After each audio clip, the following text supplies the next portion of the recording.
tambahan lagi teman-teman untuk neraca panas di mixer. Sebelumnya kan kita mempelajari kalau semisal mixernya dibuat adiabatis. Nah, karena dibuat adiabatis dia berdampak kepada perubahan suhu yang awalnya 30 derajat masuk mixer, ternyata keluarnya adalah 57. Hal ini disebabkan karena adanya panas endotermis dari panas pelarutan urea padat tersebut. Nah, gimana kalau semisal kita buat dia isotermal? Nah, kalau dibuat dia isotermal, ini saya akan blok area kerja untuk isotermal. Ini untuk tambahan wawasan teman-teman kayak gitu.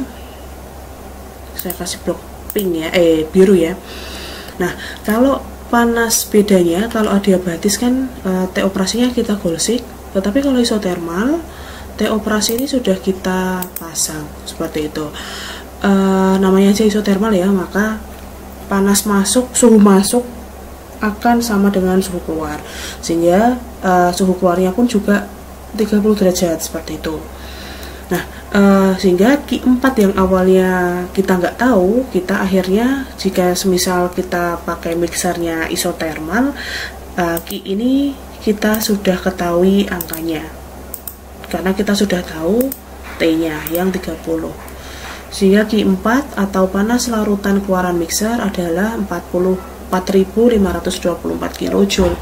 Sehingga neraca panas totalnya yang semula itu kita nggak tahu Q3-nya, kita sekarang tinggal kita masukkan Q3 di neraca panasnya seperti itu. Jadi Q1, Q2, Q3 masuk di in, kemudian Q3 akan masuk di out. Kita langsung subtotal seperti itu teman-teman.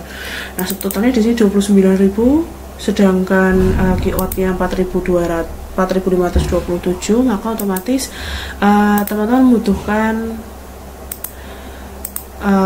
komponen panas yang diserap, atau di sini adalah panas pendingin seperti itu.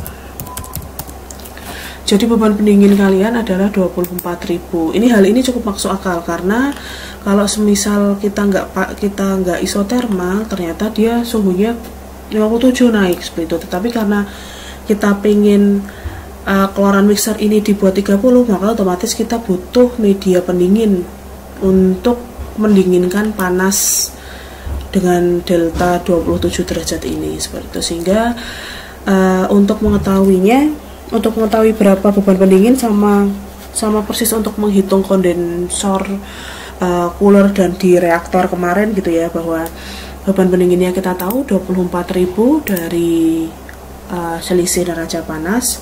Terus kita tentukan jenis coolannya. Sekali lagi saya hanya ingin kasih lihat aja perbedaan antara isotermal sama adiabatis di mixer.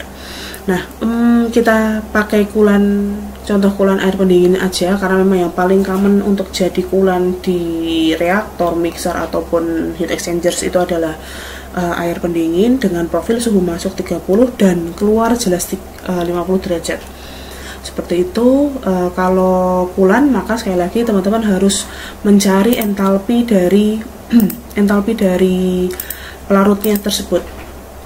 Entalpi dari coolant-nya itu dengan cara melakukan selisih entalpi pada suhu masuk dan entalpi pada suhu keluaran coolant.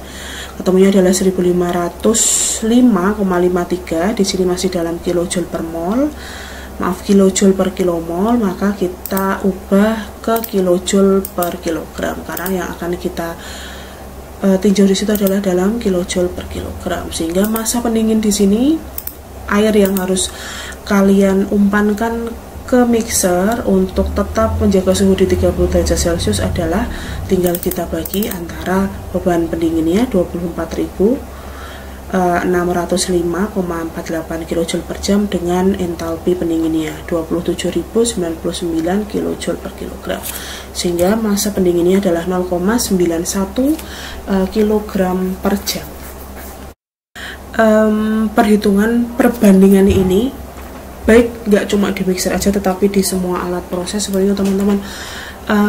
Berapa sebetulnya profil suhu keluar kalau semisal di adiabatis, atau berapa toh kok sebetulnya energi suhu keluar yang dibutuhkan atau energi yang dibutuhkan jika semisal teman-teman jaga sistem ini isotermal itu sangat penting kalian ketahui, karena sebagai outputan teman-teman besok lulus adalah sebagai desainer pabrik kimia seperti itu.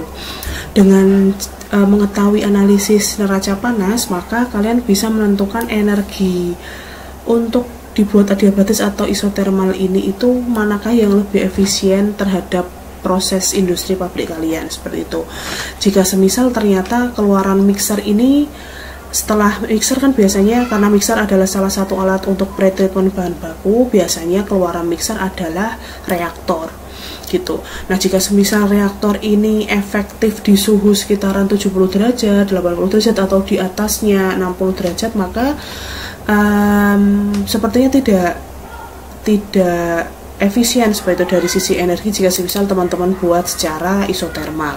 Karena apa? Karena kalian menjaga suhu tetap di 30 dan kalian harus supply air pendingin 1 kilo per jam terus seperti itu.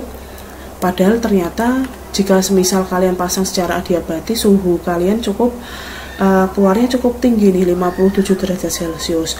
Nah, jika kemudian suhu reaktor yang kalian butuhkan ini adalah di suhu 60, mungkin 70, mungkin seperti itu, maka teman-teman akan lebih efisien seperti itu energinya. Karena dengan adanya supply energi dari panas pelarutan, ternyata mixer akan berdampak sangat signifikan di suhu keluarnya, yaitu di 57, sehingga teman-teman cukup menambahkan sedikit